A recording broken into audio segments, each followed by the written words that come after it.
43 degree তাপমাত্রায় makeup করাটা কিন্তু চারটিখানি কথা নয়। হ্যাঁ, তারিখটা ছিল 22শে জুন আর আমরা বেরিয়ে পড়েছি আমাদের লোকেশনের উদ্দেশ্যে।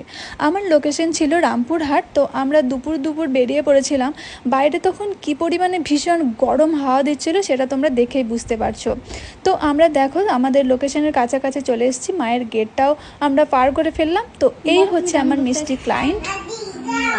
মানে নিউড কালারের মধ্যে লিপস্টিক চাইছি আর আই মেকআপটা চাইছি একটু যেন বড় দেখা যায়, মানে চোখটা বড় বড় চাইছে, মানে কাজলটা টানা, লাইনারটা টানা হবে। আচ্ছা। আর হালকার মধ্যে লুক চাইছি।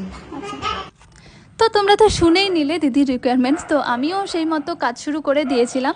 তোমাদেরকে একটা কথা বলি যে মেকআপের ক্ষেত্রে স্কিন প্রিপারেশনটা হচ্ছে সবথেকে ইম্পর্টেন্ট একটা বিষয়। তোমরা যত বেশি ভালোভাবে স্কিন প্রিপারেশন করবে, মেকআপটা তত বেশি ভালোভাবে ফুটে উঠবে, আর মানে তোমরা একটা ভালো ফ্ললেস একটা বেস পাবে।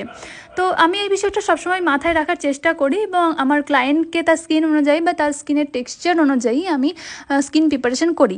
আমার যে এখানে ক্লায়েন্ট ছিল, এই দিদি বেস্ট ফিডিং মম ছিল, সেজন্য স্কিনটা একটু ড্রাই আর রাফ ছিল, সেটা দিদি আমাকে আগেই জানিয়েছিল।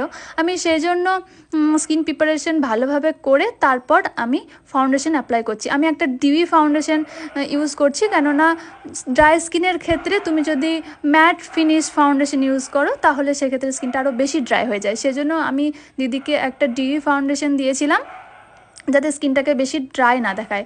আর তোমাদেরকে আরেকটা বিষয় বলি যে ড্রাই স্কিন যদি হয় কোনো ক্লায়েন্টের, সেক্ষেত্রে তোমরা পাউডার সেট করার সময় যত পারবে কম পরিমাণে পাউডার নিয়ে পাউডার সেট করবে। তাতে কি হয়, তাতে ড্রাই স্কিনটাকে আরও বেশি ড্রাই দেখাবে না। আর এখানে দিদি আমাকে বলেছিল যে তার একটা শাড়ির ম্যাচের আই মেকআপ করে দিতে। তো আমি সেক্ষেত্রে শাড়ির ম্যাচে একটা আই মেকআপ করে দিয়েছিলাম। দিদির একটা ব্লু কালারের শাড়ি ছিল, সেজন্য আমি দিদিকে তার শাড়ির ম্যাচে একটা আই মেকআপ করে দিয়েছিলাম। এখানে আমার আই মেকআপও প্রায় শেষের দিকে, আর আমি একটু বসে রেস্ট নিচ্ছিলাম। দেখো প্রচণ্ড ক্লান্ত হয়ে গেছিলাম, সেজন্য একটু বসে রেস্ট নিচ্ছিলাম।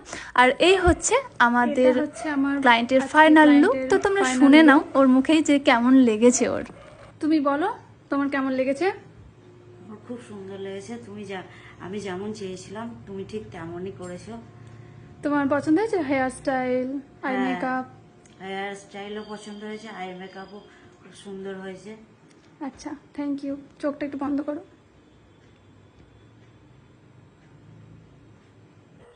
তো তোমরা তো শুনেই নিলে দিদির কেমন লেগেছে আমার কাছে সেজে। এটা হচ্ছে দিদির হেয়ার স্টাইল। দিদি একটা অ্যাডভান্স হেয়ার স্টাইল চেয়েছিল, আমিও সেই মতো অ্যাডভান্স হেয়ার স্টাইলের উপরেই কাজটা করেছিলাম। আর দিদির প্রচণ্ড ফুল কম ছিল, দিদি জোগাড় করতে পারেনি, সেজন্য আমি যতটুকু সম্ভব যেটুকু ফুল ছিল তার মধ্যেই আমি হেয়ার স্টাইলটা কমপ্লিট করেছি। তোমাদের কেমন লাগলো তোমরা অবশ্যই আমাকে কমেন্টে জানিও। আর তোমরা যদি চাও তোমাদের স্পেশাল ডেতে আমাকে বুক করতে, তাহলে আমার সাথে যোগাযোগ করতে পারো। নাম্বার আমার ফেসবুকে দেওয়া আছে। আমাদের বাড়ি ফিরতে দেখতেই পাচ্ছ যে অনেকটা রাত হয়ে গেছিলো, প্রায় রাত 10টা বেজে গেছিলো আমাদের বাড়ি ফিরতে। তো আজকের মতো এখানেই শেষ করছি, টাটা।